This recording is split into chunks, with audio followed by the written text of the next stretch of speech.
If you look at videos about China online, you probably see incredible cities, bullet trains, futuristic technology, but for millions of young people, the reality is much darker. They studied hard, did everything they were told, but now they're stuck. Jobless, burnt out, barely scraping by. Owning a home, starting a family, that's a distant dream for most. China's rise was meant to open doors for this generation, but now they're finding those doors closed. At every step, they're told the same thing. Study hard, get into a good school, land a stable job, build a good life. But that ladder, once seen as the way up, is now crumbling. Youth unemployment peaked at over 20%. Housing costs in the top cities are 40 times the annual average salary, and even those with jobs are burning out. 就确实是没有什么生活，然后我觉得也没有什么灵魂，比较麻木。 It's a crisis that's been building for years, and it starts where everything begins, in school. For thousands of years, Chinese society has placed enormous value on academic success. There was a system called the civil service exams.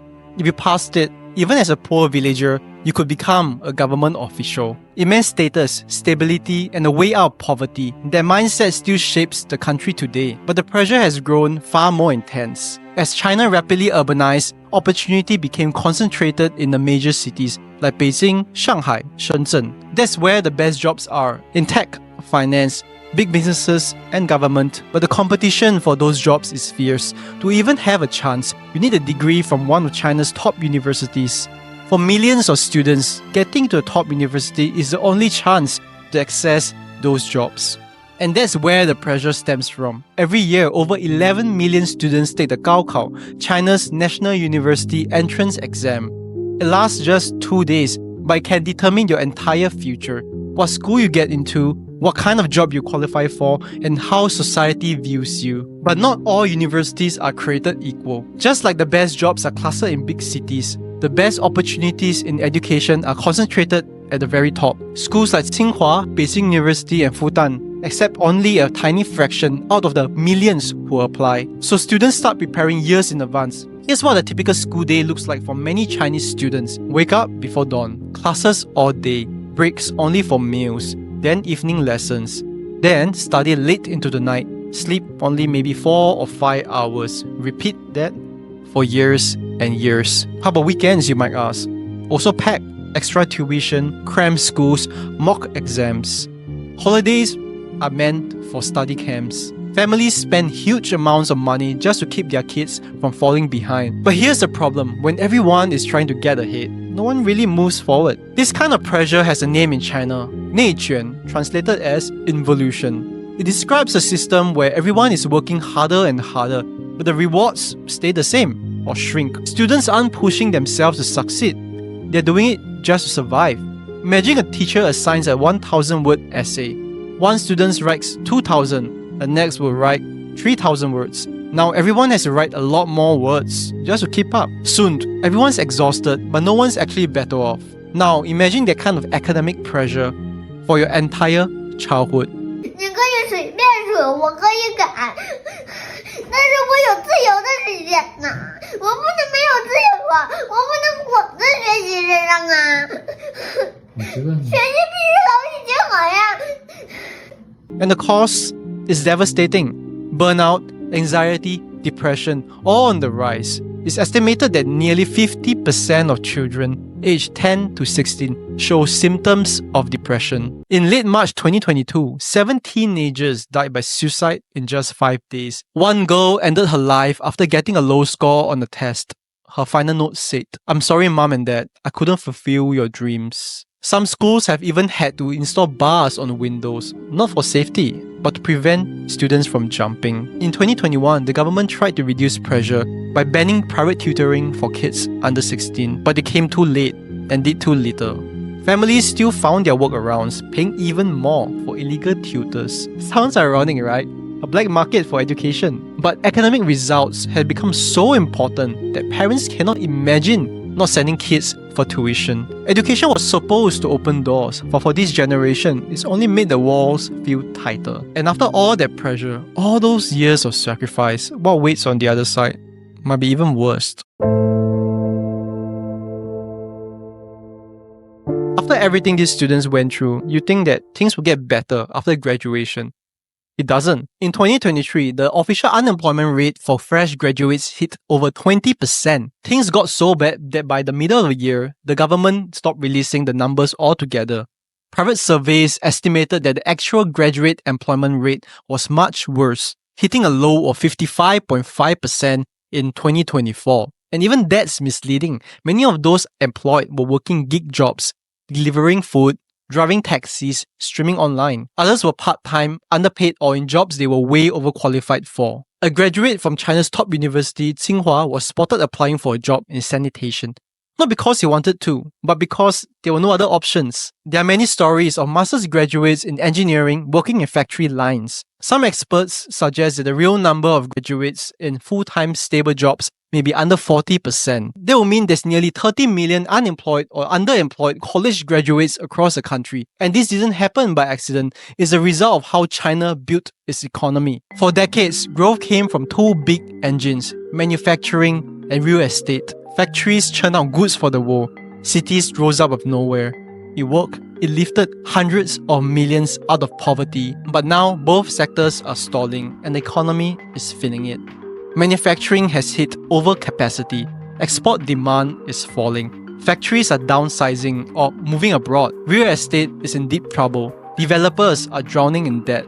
Projects are stalling. Entire apartment blocks sit unfinished and unsold. So, China is trying to pivot towards tech, AI, finance, robotics. But those sectors are smaller and more competitive. They are unable to hire a huge mass of people. Meanwhile, the number of graduates keep rising. In 2025 alone, 12.2 million students are entering the job market. But there simply aren't enough jobs, especially not the kind they spend years working towards. There's a massive mismatch. Too many degrees, not enough real opportunities. 1年多，这投了多少简历？200份绝对是有了。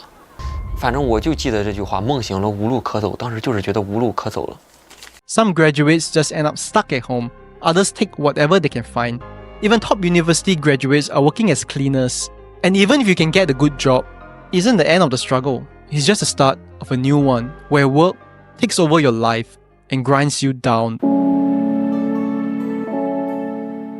In Chinese society, the promise is simple: study hard, get a good job, and you'll be set for life. In reality, the reward for surviving the world's most punishing education system, a job that demands your life. Meet 996, the unofficial law of China's elite universities. That means you work 9 a.m. to 9 p.m., 6 days a week. Officially, it's banned. In reality, 82% of tech workers report unpaid overtime. Companies found loopholes around it. An employee from Tencent, one of China's biggest tech companies, told a newspaper in 2023. Overtime is voluntary, but promotions only go to those who stay past midnight. Meanwhile, a South China Morning Post investigation found that 67% of tech job postings still require ability to work under high pressure, code for unpaid overtime. One 28-year-old programmer at an AI company said, they call it flexible hours, but if you leave before 9 p.m., your bonus vanishes. Another college graduate put it this way: you don't quit 996, it quits you when your body gives out. 我已经5个月996了，你要累死我！我他妈昨天晚上加班加到12点钟，我一测血糖，你知道多少吗？多少？18。我就是觉得，咱多开点项目，大家多点奖金嘛。A 组呢 ？A 组现在干多少？同时开3个，每天工作16小时。你们见着过他们在这抽烟吗？厕所都不见人，那都穿着尿不湿上班的，疯了！我觉得他们都全部都疯了。Another working in e-commerce in Shanghai said, I see my apartment in daylight twice a month, once on payday, once to do laundry. This isn't just corporate greed. It's also how China's economy was wired. From the 1990s, the state prioritized GDP at all costs. Factories running 24/7. Cities built from scratch, exports flooding global markets. Human productivity was a fuel. Their logic never changed. When tech boomed, companies just swapped assembly lines for open plan offices. Today, many companies still treat workers like disposable batteries.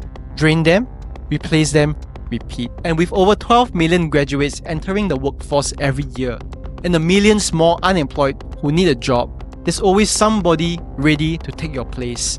This situation leads to that same concept we discussed earlier, 内卷 or involution. If you don't work those crazy hours, someone else will. It's a race where everyone runs harder, just to stay in place. And here's a cruel twist. Even good jobs with 996 aren't enough to afford a decent life. In Shanghai, a typical fresh graduate makes about $1,280 a month, but rent for small apartments costs almost $1,000.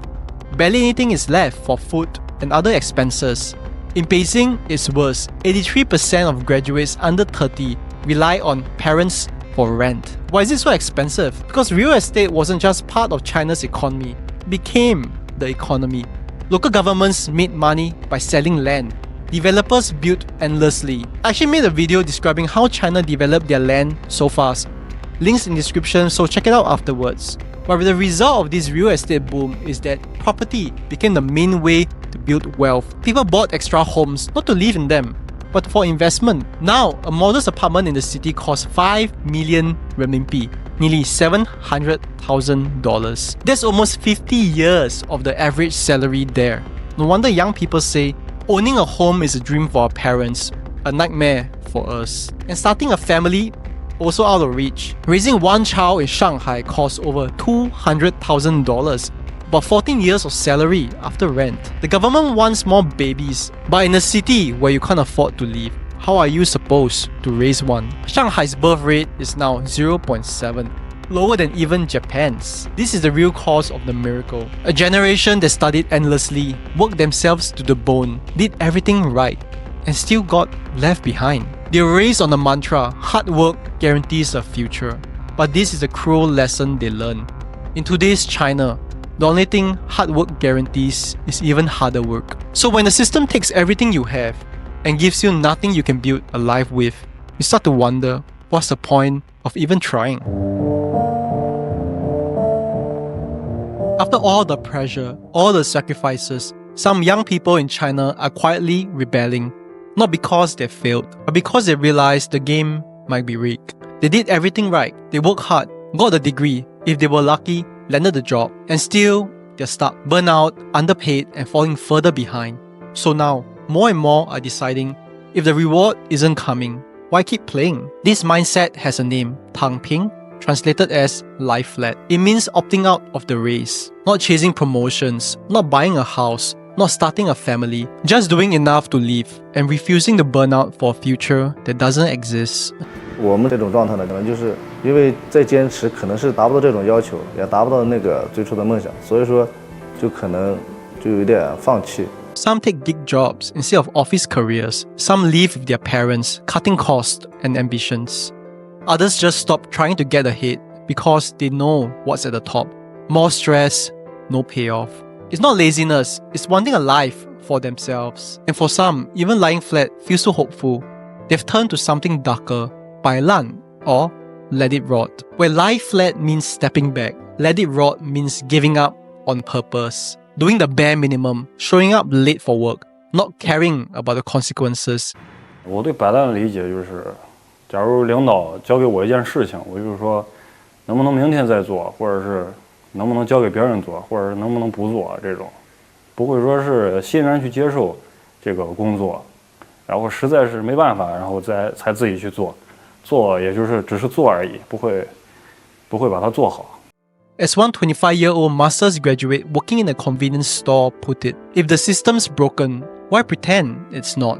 And this quiet rebellion is really showing up in the numbers. In 2024, nearly 1 in 3 new graduates in China's major cities chose gig work over full-time jobs. Not for better pay, but because it gives them one thing they lost in the system: control. The government is worried. They're deleting posts online about lying flat.